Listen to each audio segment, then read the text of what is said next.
안녕하세요. 나폴리 깔초입니다. 분데스리가 2024-2025년 시즌 전반기 바이에른 뮌헨의 중앙 수비수 듀오 김민재와 우파메카노에 대한 총평이 나오고 있습니다. 오늘은 이 중에서 언론사 노인지히 미누텐에서 나오고 있는 이들에 대한 평가를 소개합니다. 신문 내용과 방송입니다. 우선 신문을 보자면 바이에른 뮌헨의 수비는 단지 13실점을 했는데 이것은 분데스리가 수비 중에서 최고라고 합니다. 게다가 바이에른 뮌헨 수비수들 중에서는 김민재 선수에게 가장 좋은 평점을 주고 있습니다.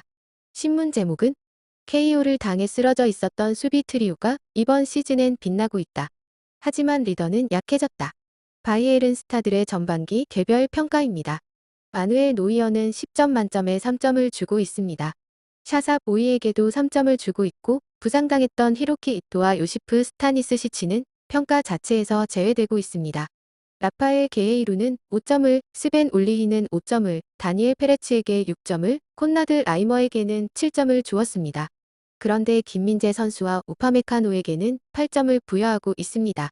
우파메카노의 평가는 다음과 같습니다.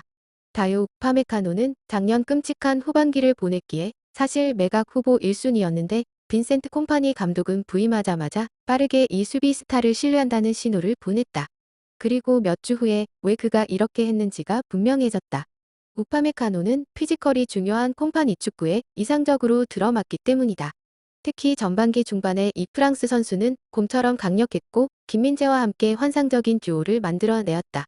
빌드업 면에서도 우파메카노는 한 발 더 성숙한 모습을 보이고 있다. 시즌 전반기 끝날 무렵 우파메카노는 점점 기량이 떨어져서 한두 번의 큰 실수를 범하긴 했지만 그럼에도 긍정적인 면이 훨씬 더 크다. 김민재의 기사를 보자면 우파메카노에 대한 평가는 거의 그대로 김민재 선수에게도 적용된다. 이 한국 선수는 시즌을 완벽한 모습으로 출발하지는 않았지만 구간 정말 환상적인 플레이를 했고 그와 싸워 이기는 것은 거의 불가능했다. 우파메카노와 비슷하게 그도 12월에는 기량이 떨어졌는데 김민재의 경우에는 이런 업다운이 좀 더 뚜렷한 모습을 보였다. 하지만 김민재에겐 긍정적인 면이 월등히 더 많다. 우리가 잊어서는 안 되는 것이 있다. 우파메카노와 김민재가 이런 최상의 수비를 하고 있는데 이것이 얼마나 어려운 일인가라는 점이다. 그런 점에서 중앙 수비수들 대부분은 완전히 부당한 요구를 받고 있는 셈이다. 이제 김민재와 우파메카노의 이번 시즌 전반기 총평을 영상으로 보겠습니다. 이 중앙 수비수 듀오가 분데스리가 경기의 90%에서는 완벽한 모습을 보이고 있지만 그 이상 수준의 경기에서 어떤 모습을 보일지는 지켜봐야 한다는 입장이네요. 아마도 챔피언스 리그를 암시하는 것이겠죠. 2025년에는 이런 의구심마저 불식시키는 좋은 모습을 보이기를 기대합니다. 포르자 킴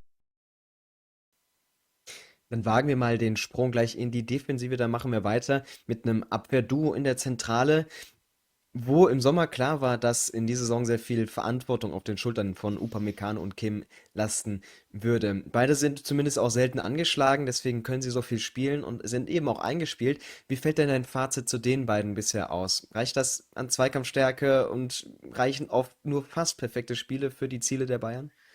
Ich würde es schon es erstmal positiv auslegen. Ich finde, sie sind stärker und funktionieren auch besser zusammen als in der vergangenen Saison. Da sind so Kleinigkeiten wie, dass sie die Seiten getauscht haben. Das funktioniert sehr, sehr gut. Und auch dieses Herausrücken, dieses aggressive Herausrücken, das haben sie jetzt mittlerweile sehr, sehr gut drauf. Und ich finde auch, Upamecano hat nochmal ein besseres Timing erwischt, wann er denn tatsächlich mal sich umdrehen muss. Das war immer so seine Schwäche in den vergangenen Jahren, dass man ihn da manchmal auf dem falschen Fuß erwischen konnte. Aber ja, es ist immer noch nicht das hundertprozentig ideale Innenverteidiger-Duo, weil beide halt auch häufig herausrücken, weil doch die Absicherung dann nicht immer 100% gegeben ist. Und es gibt halt in jedem Spiel 1 bis 2 Szenen, wo es halt nicht funktioniert, wo halt das offensive Rausrücken nicht funktioniert, wo das taktische Verständnis nicht da ist. Werden wir auch gleich beim Leverkusen-Spiel ausführlich drüber reden. Aber für 90% der Bundesligaspieler reicht's. Die Frage ist, reicht's dann auch für die 10% Spiele, wo der Gegner eben über einem durchschnittlichen Bundesliga-Niveau agiert? Warum die beiden so viel spielen müssen, dazu kommen wir gleich auch noch. Die Außenverteidiger, du hast zumindest links